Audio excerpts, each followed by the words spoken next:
We looked at chapter 3 last time. Somebody help us to remember what happened in Acts chapter 3. Don't everybody answer at once. It makes it very confusing. What happened in Acts 3? You got chapter headings. Come on. They healed a guy. Peter and John went to the temple and they healed a lame man. How long had that man been lame? He had been lame from birth. And how old was he? He's over 40 years of age, and we're going to see that in the chapter we look at tonight. What opportunity did that present for Peter and John? They got to preach. That's the whole purpose of miracles, so they could get to preach, and so the people would listen to what they say. And so Peter and John had that opportunity. Peter preached again. We have a sermon recorded in Acts chapter 3, the sermon that he presented again about Christ being the Son of God and emphasized the resurrection of Jesus. And so then we get to Acts chapter 4. And all of a sudden you have a change in the positive direction that seemed to be going. Acts chapter 2, the church is established. In that chapter, there were about 3,000 who were baptized on that day, on the day of Pentecost. We read Acts 3, and there's a miracle, and there's preaching happening there in the temple courtyard. And then you get to chapter 4, and there's trouble. There's difficulty that enters in.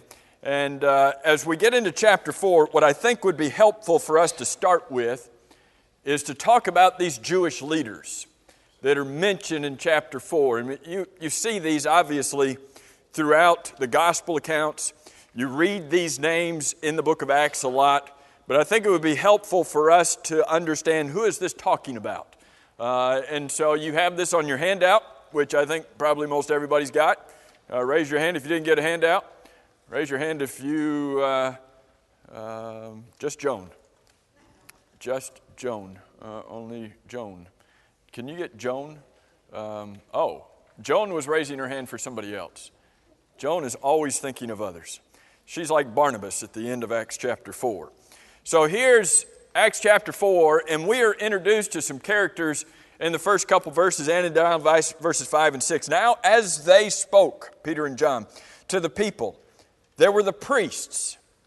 Now, when we think priest, we think of a large group of men, perhaps as anybody perhaps that would come from the tribe of Levi. That was the priestly tribe. But this group of priests was a little more specific in nature. These are not just any old priests. These were some of what probably would be called some of the chief priests, or at least some of the priests that were part of the Sanhedrin. You have the captain of the temple. Did you know there was such a critter? The captain of the temple. The temple compound had some Levites who served as guards to keep the peace, to keep everything calm. And most of the time they were stationed at the gates to make sure there was orderly assembling of the people. And there was a captain of those men. And so he was kind of like the chief of police at the temple compound.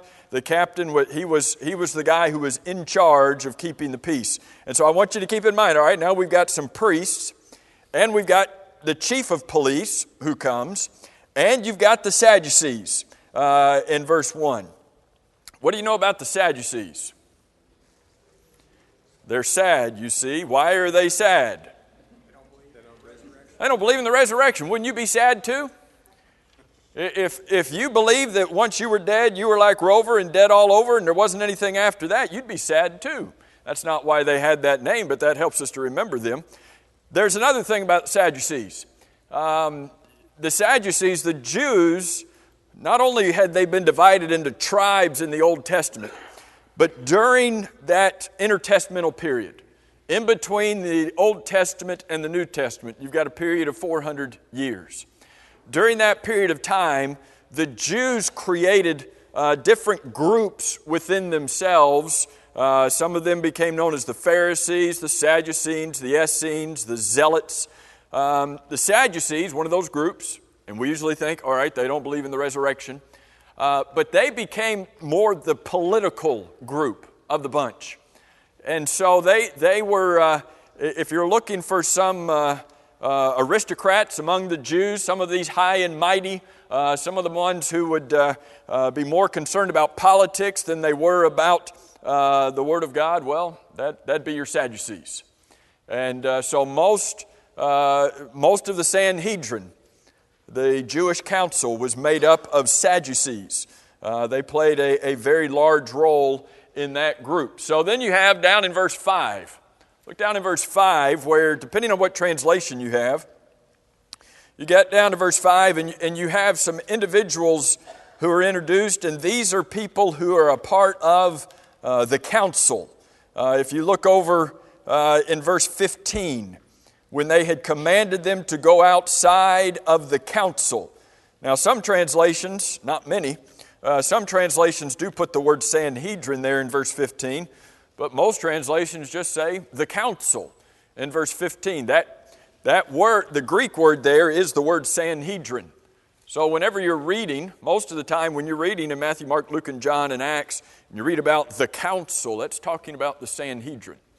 Sanhedrin was the Jewish high court.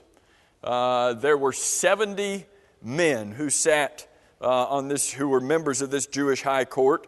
And then you had the vice president, like our vice president. He wasn't the vice president, but in our Senate we've got 100 men, and in case of a tiebreaker, you've got the vice president who acts as the 101st vote. Well, that was the high priest for the Sanhedrin. Sanhedrin had 70 men, and it also had the high priest. So sometimes you'll read that Sanhedrin had 70 men. Sometimes you'll read it had 71 men, and that's what the difference was. It's just talking about the high priest. But look at verse 5, where you're introduced to the rulers.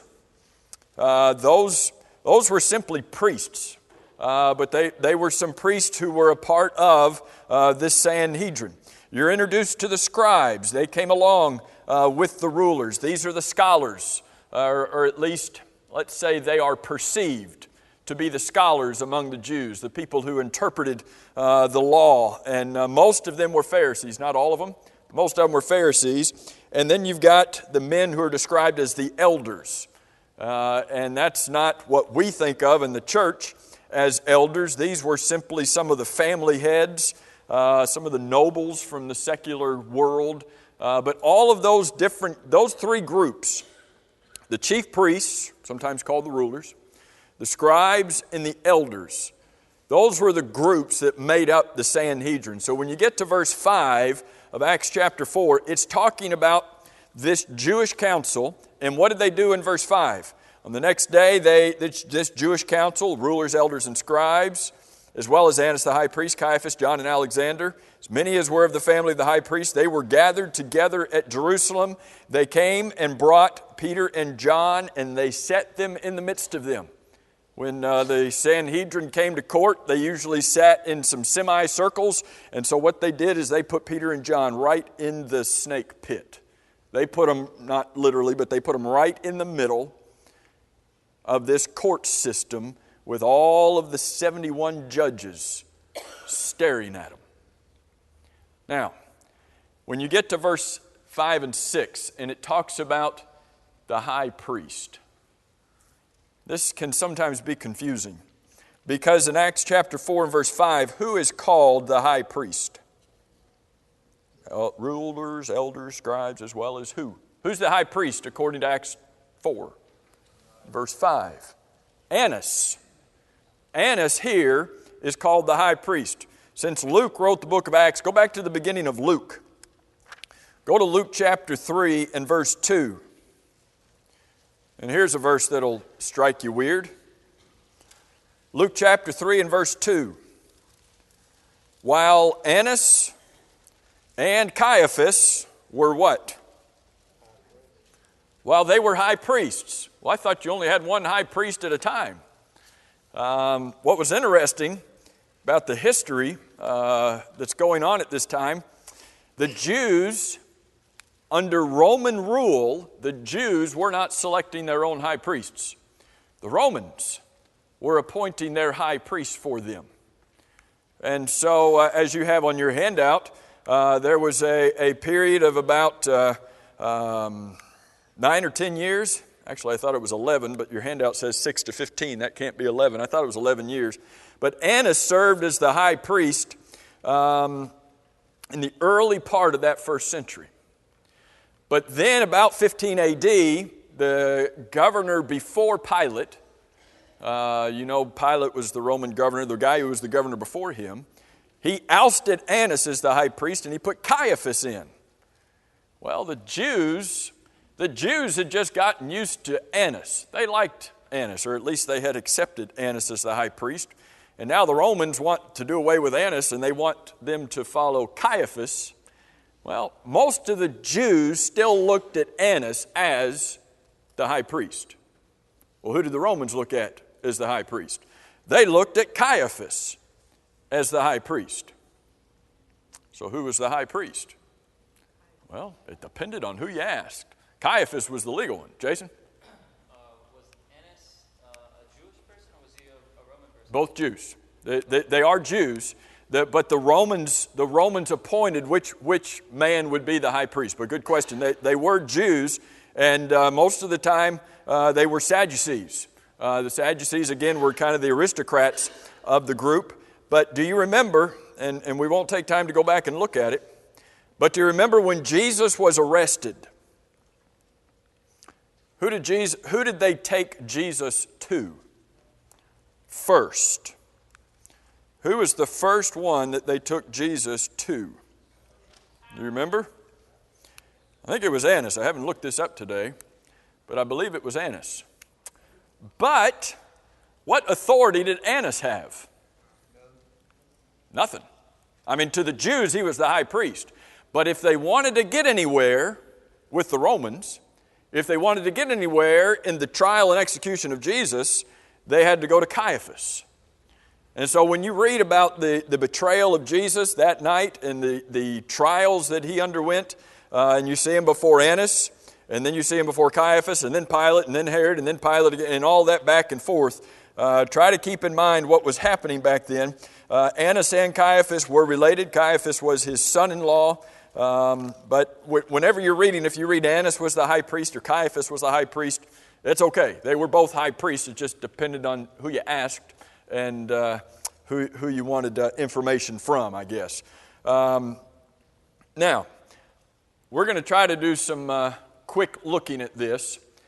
Peter and John are arrested. Why were they arrested?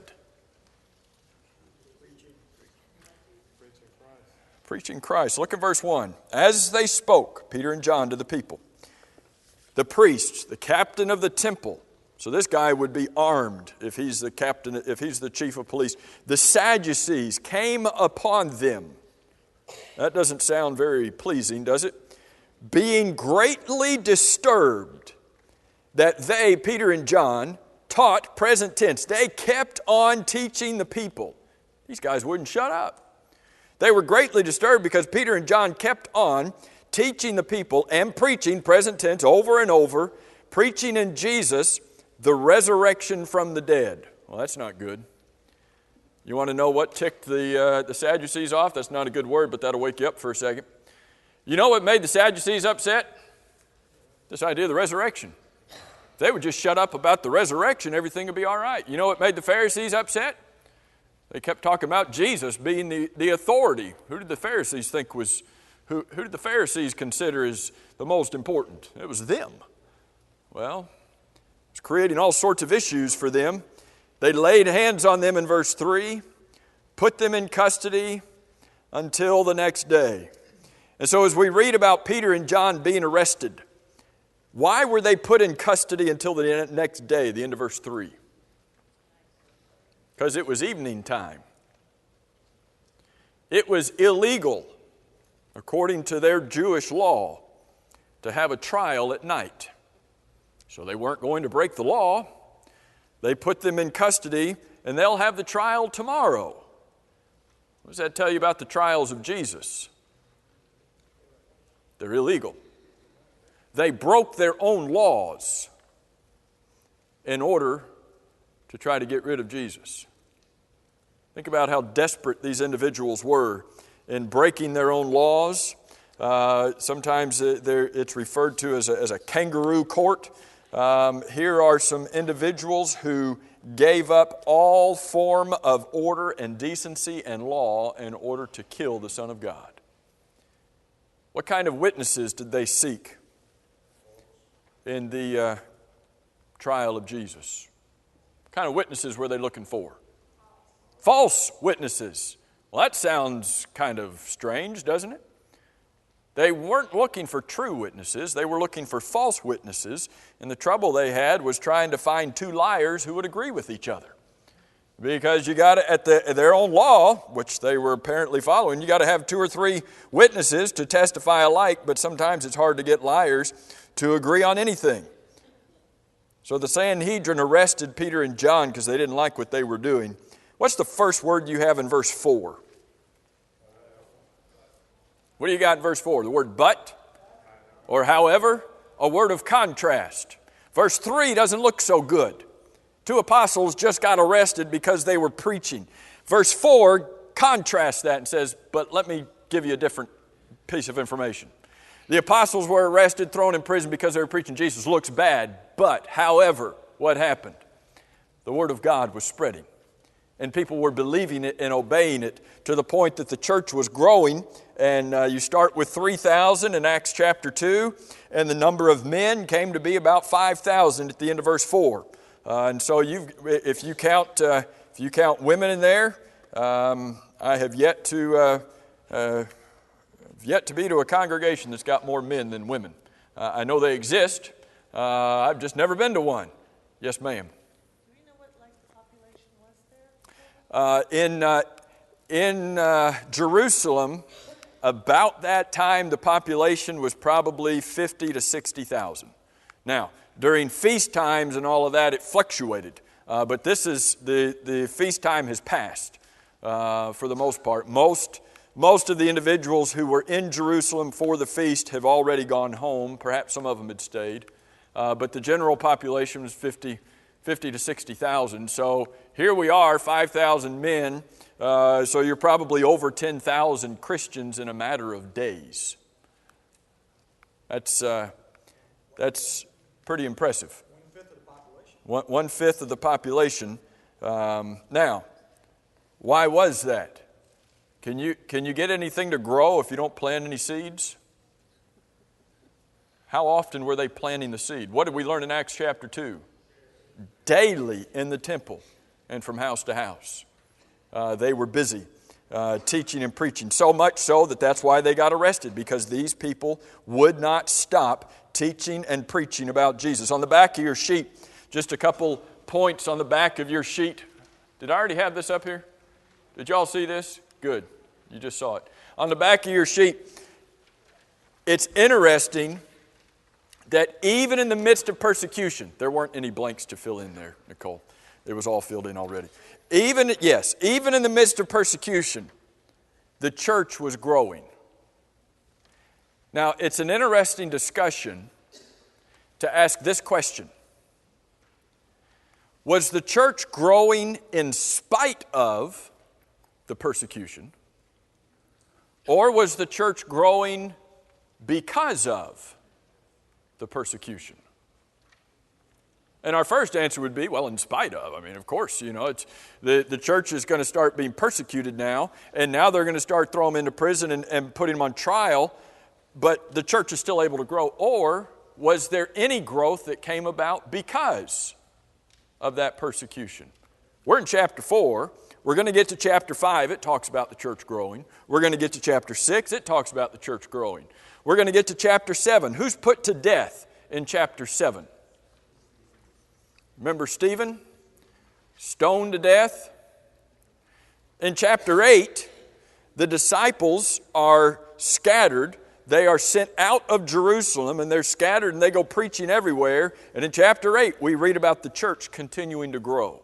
If the Sanhedrin thought that persecuting or arresting and imprisoning preachers was going to stop the growth of the church, how'd that work out for them? It backfired, if anything. It was just the opposite of what they were going for. And so here it is, even in the midst of, or maybe even in spite, maybe because of this persecution, the church is still growing. Now, come back to the front of your sheet, I think, right? Peter and John, verse 7. Peter and John stand before the Sanhedrin. Would you have been nervous? You got 71 guys, at the very least anyway. There could have been a crowd gathered as well. Because look down in verse 5. Verse 5 says, you've got the rulers, the elders, and the scribes. That's the Sanhedrin council, those 71 people.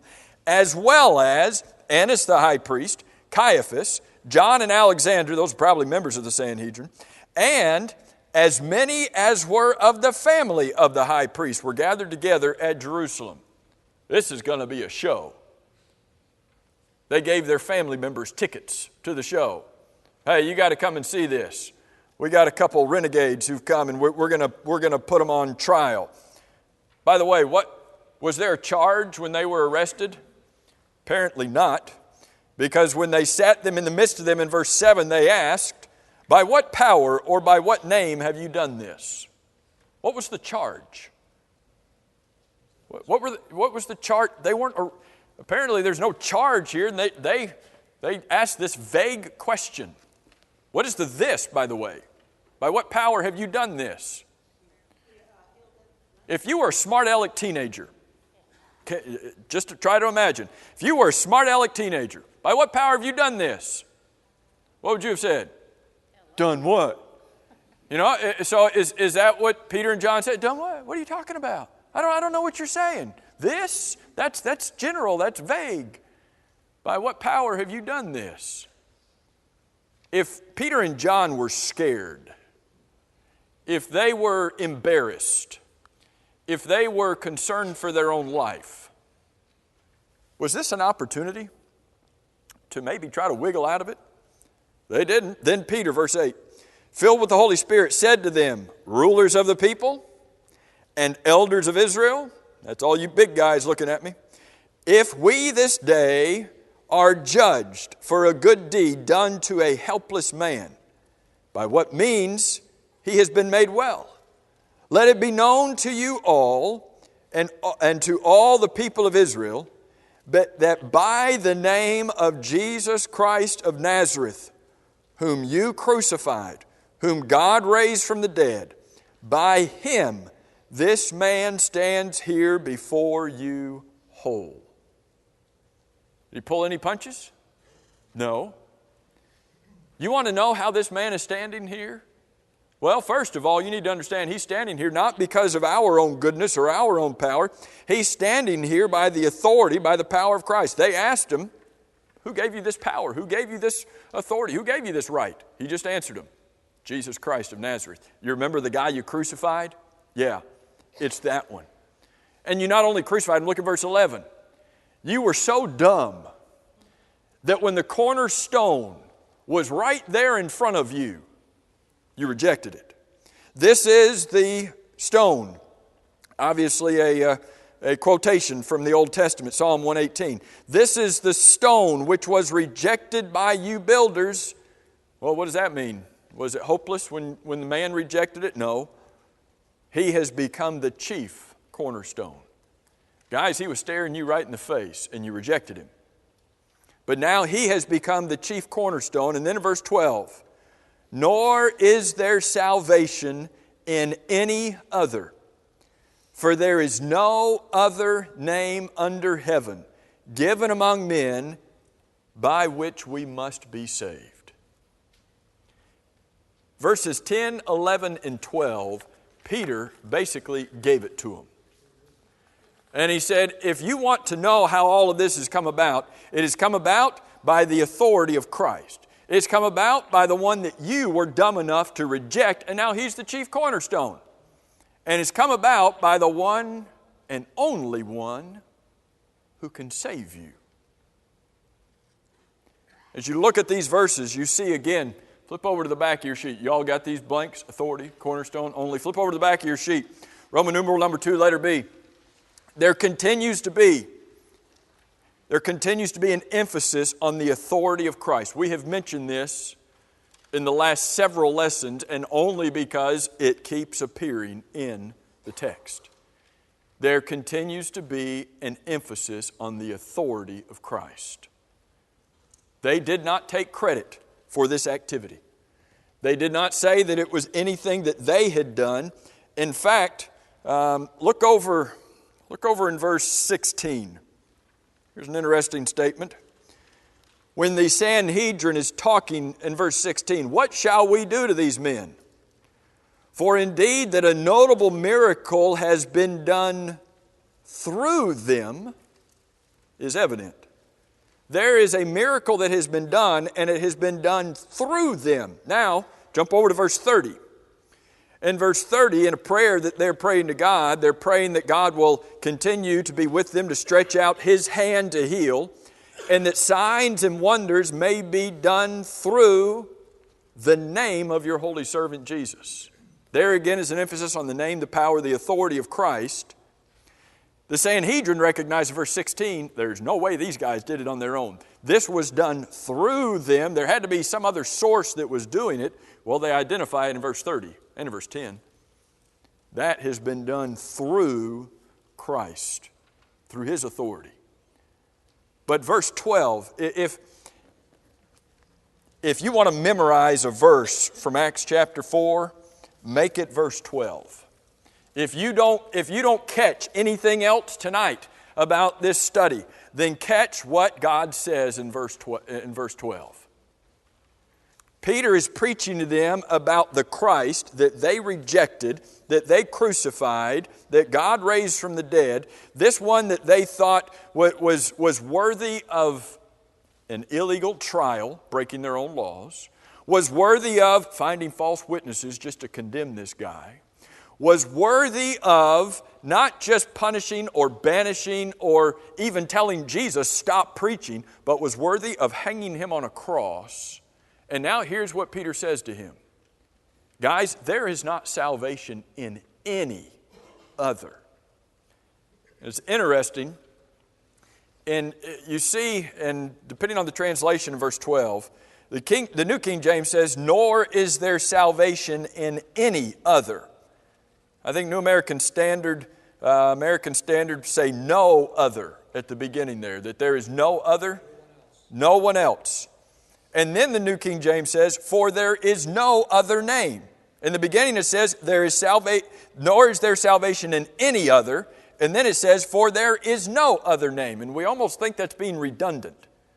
Because in our mind, he's saying, there's not any other name that can save you. And then he says, there's no other name that can save you. But it's actually two different Greek phrases where he's saying in the first place that there is no one else like Him who can save you. If you want to put somebody else in the same category as Him, there's no one else like Him that can save you. And then the second one he says, and there's no one unlike Him that can save you. He's taken all their ammunition away. It doesn't matter if you're going to put up somebody that's not like Him, or if you're going to try to say, oh, well, there's Muhammad, he's a prophet too, and the Bible says there's nobody else even like him who can save you. He's the only one. He's the only one who's got that right. He's the only one who's got that power. And it's through His Word. It's through His Word by which we learn how we are to be saved. Here in this one verse, on your handout, I think it's number 2, God condemns all religious groups, churches, doctrines, practices that do not conform to His Son. Because there's not salvation in anything else. There's only salvation found through Christ. And isn't that what Jesus said? He said, I am the way. There's no other options to be found here. Okay, come back to verse 13, front of your page. In verse 13, after Peter has just nailed these guys to the wall in his response, it doesn't say this, but it almost seems like these guys are speechless. I know it says down in, is it verse 14, where it says they could say nothing against it. I don't know that that's really saying that they were speechless, but it's almost as if these guys are like stumbling around looking for a response. We just got nailed. What are we going to say? Now when they saw the boldness, they saw, and that's not just a one-time thing, that's a continual present tense verb. Now when they kept seeing the boldness of Peter and John, and they perceived that they were uneducated and untrained men. How would they know that? They're fishermen. That's just what it says, Dave. Sorry. They're fishermen, untrained, uneducated, but they perceived them to be uneducated. You think when Peter stood up to preach that he sounded like Joel Osteen? Is that the picture you've got of Peter? Nice, flowing, beautiful, eloquent speech. Is that the picture you got of Peter? No. Peter stands. Can you imagine rough old Peter having that sweet, kind, pleasant voice? No.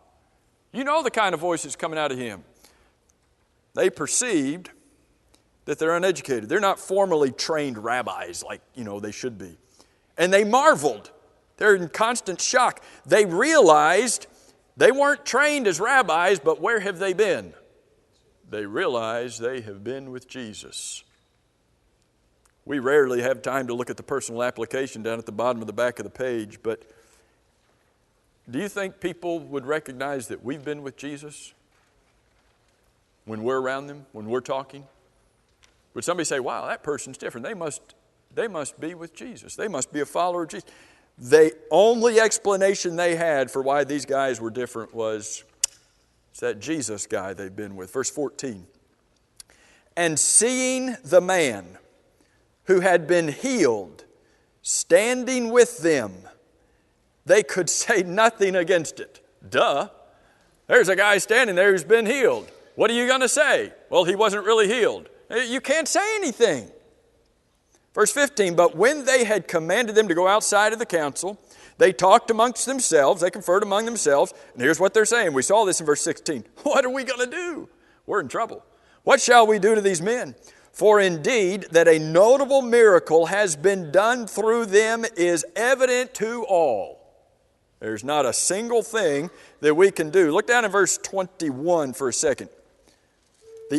Don't ring the bell. At the end of verse 21, I'm going to find a verse against ringing the bell. At the end of verse 21, they said, they let them go, finding no way of punishing them because of the people, since all of the people glorified God for what was done. All of the people are glorifying God in verse 21. All of the people who dwell, back in verse 16 in Jerusalem, they knew that a miracle had been done, and so the council said, we can't deny it. I mean, we're not completely stupid. We just can't say that it hasn't been done. Verse 17, here's their brilliant plan. So that it spreads no further. Yeah, this is going to work. So that it spreads no further among the people, let us severely, not just threaten them, but severely threaten them that from now on they speak to no man, notice the emphasis, in this name. No more preaching. So they called them, commanded them not to speak at all, nor teach in the name of Jesus. Severely threatened them, don't speak to any man. Verse 18, they commanded them not to do it. You look at what's happening. The Sanhedrin seems almost desperate. And their last resort is just intimidation. They can't deny that a miracle's been done, so now they're going to try to intimidate. How does intimidation usually turn out? Depends on who you're intimidating, right? Did you ever try to intimidate your kids? It worked when they were this big, right? Well, for some of you. It worked when they were this big, right? When your kids got big enough to look you in the eye, how'd the intimidation thing work? Depends on who had the keys, who was holding the keys to the car, right? Maybe it would work. How's intimidation going to work with Peter and John? Is that going to be effective? Look on the back of your sheet. We're skip through this. Just write undebatable. Undebatable about miracles. These guys kept saying, there's no way we can deny this. This miracle, letter D on the back of your page, it's undebatable. Write that in your blank because we got to get back to the front of your page. I know, it's too quick. Letter D on the back is undebatable. Now come back to verse 19. Look what Peter says. Are Peter and John scared? They answered them and said, well, guys, if you think it's right, by the way, it's in the sight of God. If you think it's right in the sight of God to listen to you more than to God, you guys go and talk about that. You go figure that out. You go and judge that. Appealing to their consciences. You really think we ought to listen to you rather than listen to God? For we, verse 20, here's another verse to memorize. For we cannot but speak. New American Standard says we cannot stop. You're telling us to stop. Sorry, we can't do it. We cannot stop speaking the things which we have seen and heard. Well, okay, then we'll just further threaten you in verse 21. Further threaten them, they let them go. What could they possibly do to these men to get them to stop preaching the gospel? There wasn't anything that they could do to get these men to stop preaching the gospel. What is our society going to be able to do to us to get us to stop preaching the gospel? Is it already working on us? Have we stopped because it's not popular? Have we stopped because some people don't want to hear it? Here they are, commanded not to say anything. This is one of the greatest prayers in all of the Bible. They go back and they tell the apostles what's happening. All the apostles got together, and in my imagination got down on their knees, and they pray unto God, and they say to God, God, we're so scared. Would you get us out of this situation? That's not what they said. They didn't say they were scared. They didn't pray for God to get them out of there. They weren't like in a foxhole saying, God, if you'll get me out of this, I'll serve you. No, it wasn't any deal with God. It wasn't anything like that. It wasn't, God, will you just do a zapper on these guys, God? Just zap them real quick so we don't have to deal with them. Is that what they prayed? No.